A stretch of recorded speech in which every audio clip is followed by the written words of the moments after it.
La banque suisse UBS a annoncé le lancement officiel d'un fonds monétaire construit sur la blockchain Ethereum. On en parle dans un instant. Le Crypto Daily. Mon nom est Benjamin Cohen. Et vous êtes bien sur le Crypto Daily. Le podcast qui traite de l'actualité crypto, NFT et métaverse. Dans vos oreilles, chaque jour, du lundi au vendredi. Salut, c'est Thomas du Crypto Daily, j'espère que vous allez bien. Et c'est donc notre actualité principale, aujourd'hui. On parlera aussi des conséquences de la politique de la SEC sur le secteur des cryptos, avant d'évoquer l'installation d'une ferme de mining en Norvège. Mais avant tout ça, et comme d'habitude, le coin du marché. Here comes the money. Here we go. Le marché commence la semaine dans le rouge. Le Bitcoin ne bouge presque pas sur les dernières 24 heures et se situe à un prix de 68 450 $. L'Ethereum augmente très légèrement de 0,1% pour un prix de 2455 $. Le BNB et le Sol perdent respectivement 0,7% et 1,8%. Le XRP baisse de 0,2%. Le Doge chute de 1,1%. Et enfin le Tron et le Thon augmentent de 0,5% et 0,4%. UBS lance un fonds tokenisé sur Ethereum.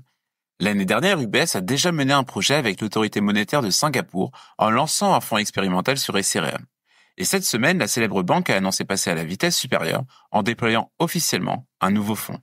Toujours sur Ethereum, il sera baptisé UBS USD Money Market Investment Fund Token, UMINT. Comme son nom le suggère, il s'agit là d'un fonds monétaire, à l'image de ce que peut par exemple proposer BlackRock avec son fonds tokenisé BULD. Thomas Kaigi, le co-directeur de la division Asie-Pacifique d'UBS Asset Management, met en avant un intérêt croissant de la part des investisseurs. Je cite. Nous avons constaté un appétit croissant des investisseurs pour les actifs financiers tokenisés dans toutes les classes d'actifs. Il rajoute, en tirant parti de nos capacités mondiales et en collaborant avec nos pairs et les régulateurs, nous pouvons désormais proposer à nos clients une solution innovante. En tout cas, cette nouveauté réaffirme l'intérêt de la banque pour les technologies de la blockchain, notamment au travers de sa branche UBS Tokenize. En juin 2023, cette dernière a tokenisé 200 millions de yuan chinois de notes structurées pour un émetteur tiers. Puis, en novembre de la même année, elle réalisait le premier rachat transfrontalier au monde d'une obligation tokenisée sur une blockchain publique. Et avec près de 100 millions de dollars de capitalisation boursière, UBS dispose aujourd'hui de 5 700 milliards de dollars d'actifs sous gestion. De son côté, le TH ne semble pas encore prêt à véritablement partir à la hausse.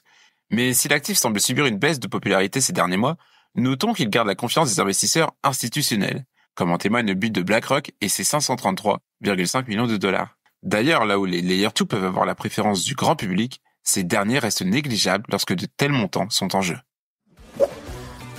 Nouvelle vidéo sur notre chaîne YouTube. Dans cette vidéo, plongez dans l'histoire de 4 projets crypto qui semblaient prometteurs et qui ont déçu des milliers d'investisseurs. Comment ces mastodontes ont-ils perdu la confiance des utilisateurs? Découvrez les coulisses de leur effondrement et apprenez à reconnaître les signes avant-coureurs. Le lien est dans la description. La SEC a coûté 400 millions de dollars au secteur crypto. Ce chiffre fou nous provient de la Blockchain Association. Il s'agit de l'organisation qui rassemble le plus de professionnels du secteur des crypto-monnaies et du Web3. Et quand ses représentants prennent la parole, on peut considérer que c'est presque toute l'industrie qui s'exprime d'une seule voix. Et avec la participation de Harris X, un spécialiste des sondages, la Blockchain Association a mené une étude d'impact de la répression de la SEC sur le secteur crypto américain. Et le résultat est impressionnant. Selon les chiffres recueillis par l'association, l'industrie des actifs numériques des États-Unis a dépensé plus de 400 millions de dollars pour se défendre contre les actions de la SEC.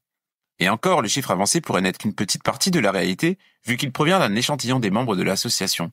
Notons enfin au sujet de ce montant que l'organisation le suit en temps réel et le met à jour régulièrement sur son site web. D'ailleurs, on trouve également sur cette page le nombre d'actions judiciaires entreprises par la régulation américaine, et elle se monte à 104 pour la seule année 2023. Pour rappel, Gary Gensler, l'ennemi public numéro 1 de la crypto, a pris ses fonctions en avril 2021. Il a régulièrement affirmé depuis que la plupart des crypto-monnaies étaient par nature des valeurs mobilières et qu'elles devaient donc être régulées comme telles. Cela implique que les entreprises qui en vendent devraient être enregistrées auprès de la SEC. Ce sont donc les deux arguments qui ont servi à déclencher une véritable croisade contre l'industrie depuis plus de 3 ans. Évidemment, le directeur juridique de Coinbase, très actif sur les réseaux sociaux, a immédiatement réagi sur X. Il a fustigé la SEC et envoyé un message clair aux contribuables américains. Je cite. « Ces dollars sont à vous, à moi, à nous tous. Pensez-y lorsque vous remplissez votre déclaration d'impôt et pensez-y surtout lorsque vous votez. » Malgré tout, il ne faut pas oublier qu'un certain nombre de ces attaques n'étaient pas exagérées. On peut penser évidemment à FTX et à Alameda, qui ont jeté un voile suspicieux sur l'ensemble de l'industrie, et d'ailleurs on voit à travers le reste de l'étude que les électeurs américains sont globalement d'accord pour dire qu'il faut une régulation plus précise et mieux adaptée au secteur. Mais sans surprise, les personnes interrogées sont partagées entre républicains et démocrates pour savoir qui pourrait mener la meilleure politique en la matière. Si tu aimes le Daily, une note et un commentaire nous aident énormément.